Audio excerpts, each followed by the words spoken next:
Alrighty, folks, in video number 1 of this series, we talked about how the S&P 500 was going 4,000. We talked about all the ways that it was almost a foregone conclusion that we were going to see it. Now in video number 2, we're going to take the exact opposite and talk about why 4,000 is hogwash, and we're actually going to the moon. We are going to set record highs in the S&P 500 over 6,200 this year. All right, Taylor, number 1, we talked about doom and gloom. Video number 2, how do we see record highs in the S&P 500 this year? Yeah, the other side of the coin. Here we go. So again, to state the obvious right out of the gates, we get some sort of tariff reprieve and a definitive tariff reprieve, not a we're going to pause, we're going to prolong, we're going to this, we're going to that. And let's state the obvious here. It's not going to zero. We know that tariffs are not going to zero, but I think the most optimistic scenario you could look out for is 10% across the board. I think so. Is that fair? Yeah. That's what I would say. Okay, we get some certainty there. We get some clarity there. I think the other thing that could happen is, if things continue to get nasty, and it would cause them to continue to get nasty before this, is some emergency measures out of the Fed. So the Fed has shown a propensity to just print at all costs. So we could get the money printer to start turning back on. We could get emergency rate cuts, and emergency rate cuts aren't always good. Let's be clear on that. Yeah. And get that stimulation on the other side. And I think those are the two big kind of unknowns in the market. So like, what does the Fed do from here? What do tariffs look like?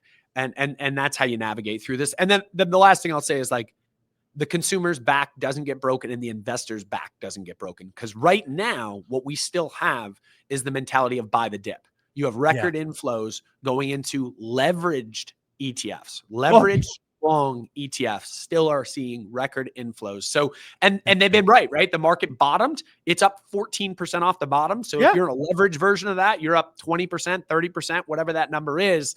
Nice. And that has not, we've not seen any pain experienced by that. So you have not gotten capitulation. Yeah, when I look at the picture, it's more of a macro picture to get to a record S&P 500. It really boils down to the fact that we've seen the bottom in uncertainty. What do I mean by that? Right, we've had a race to uncertainty. It's uncertain everywhere. I think uncertainty will be the word of the year probably, or unprecedented. Or yeah, it's one of those words, right? But if you look at this from, the old country song, when you're going through hell, just keep going. Yeah. If every day or every week is better than the last week, right? Certainty grows with every week. It could very easily, the positive vibes could start building on itself. I mean, Scott Bessent just said this morning that the first trade deal could come this week, right? Says the first trade deal might be India. We're working with 15, 18 trade partners. If we start posting victories, right, on the board, and and we go from a negative momentum cycle, which I think is hard to argue we've been on, to a positive one. That takes us through the next 4 to 6 weeks of net positive every week. And then the magic. Here's the magic of how we get to 6,300.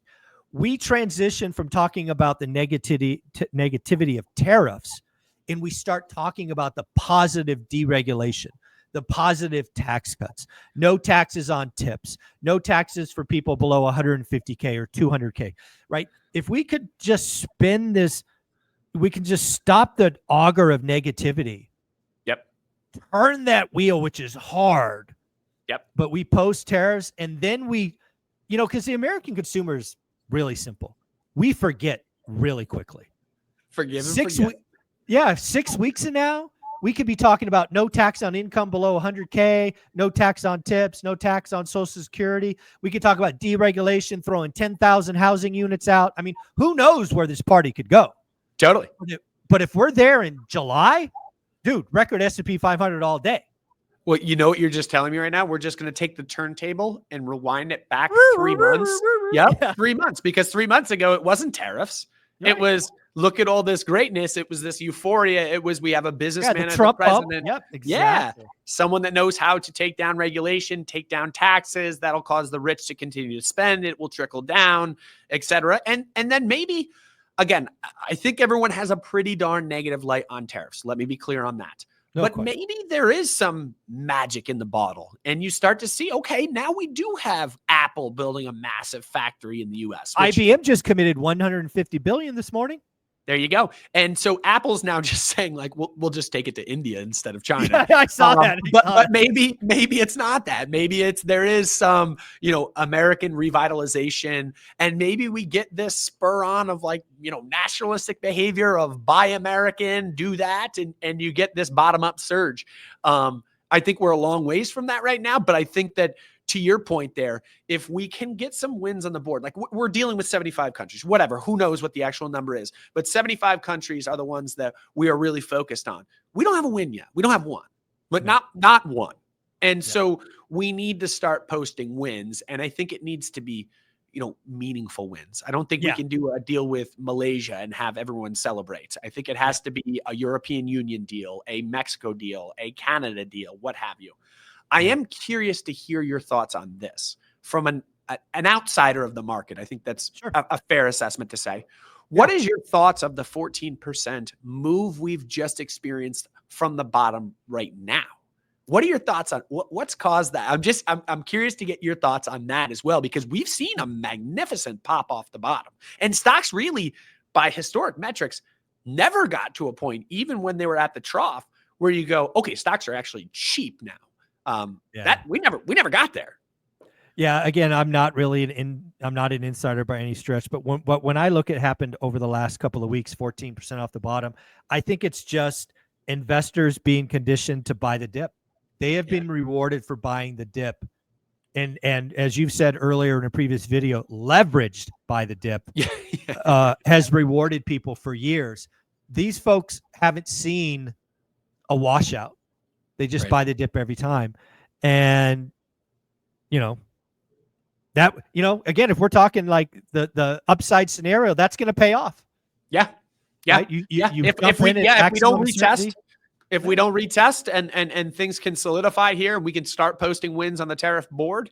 And hopefully it doesn't come to emergency policy out of the Fed, because little secret, we're in a little bit of debt. And a little bit. That's not on the bingo card of Trump's agenda, is to raise further debt. So hopefully it doesn't come to that. But they, emergency Fed policies can be seen in one of two ways. Okay, Fed's here to save the day, like they were with the regional banking crisis, or this is a problem and they're backing up the truck right now. Yeah. Well, the other thing I think about when you get a record high S&P 500, 6,200 and above, is the 10-year note will likely go sub 4. So this reallocation of capital from foreign entities is a short-term thing. They come back, right? These agreements come into place. Victories we're once again seen as the over-allocation vehicle. We don't see that, 10% extra go somewhere else. We are the best place to invest. And, that capital coming back could help push it up as well. And how about these two things? And both of these, you could make the argument they aren't fundamentally a good thing, but nonetheless, they can be a tailwind, is lower oil. Yeah, exactly. Meaningfully lower. And then secondarily, and not secondarily in order of importance, lower dollar. Lower dollar makes our U.S. entities more able to sell things overseas their currency strengthens against ours and makes our products look cheaper. You will hear till the cows come home with dollar strength. You have corporations saying, hey, we can't deal with the strong dollar. Overseas folks can't afford to buy our stuff. Let's see what happens now that the dollar's softened. If you hear any mention of our earnings are actually pretty decent because foreign institutions and buyers can now buy. I don't think you'll hear that. I think you'll hear how great of a business they are if they get positive earnings. But we'll see. Yeah, no, when I really think about getting to 6,200 on the S&P 500 this year, it really starts with that momentum changing in consumers, investors, and business owners.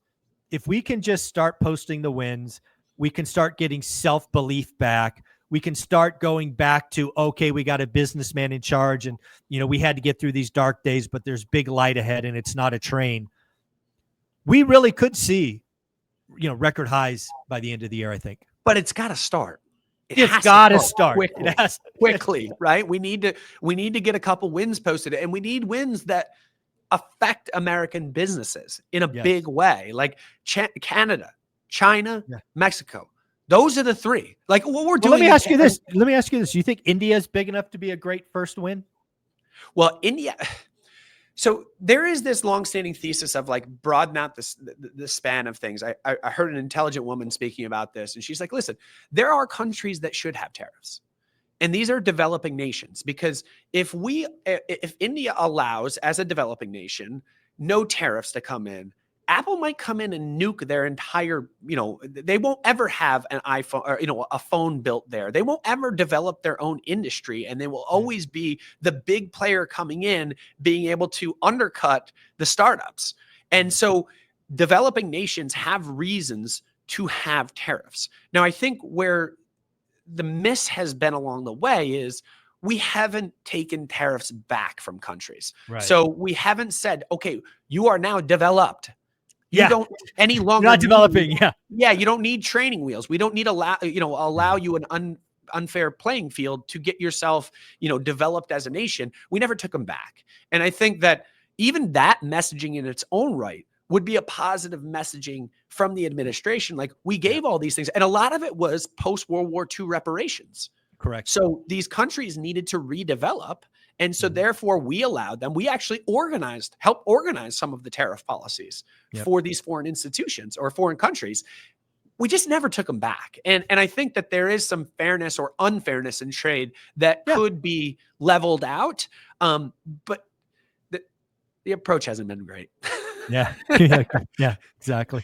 Well, folks, at the end of the day, we've given you two options. We tried to steelman S&P 500 going sub 4,000 this year, and we tried to steelman 6,200 and above. Let us know in the comments below how we did. Taylor, where can people find you? Yeah, find us at Life Goal Investments. We're on both Instagram and on TikTok, daily videos. Thank you, buddy. I appreciate you. Thank you.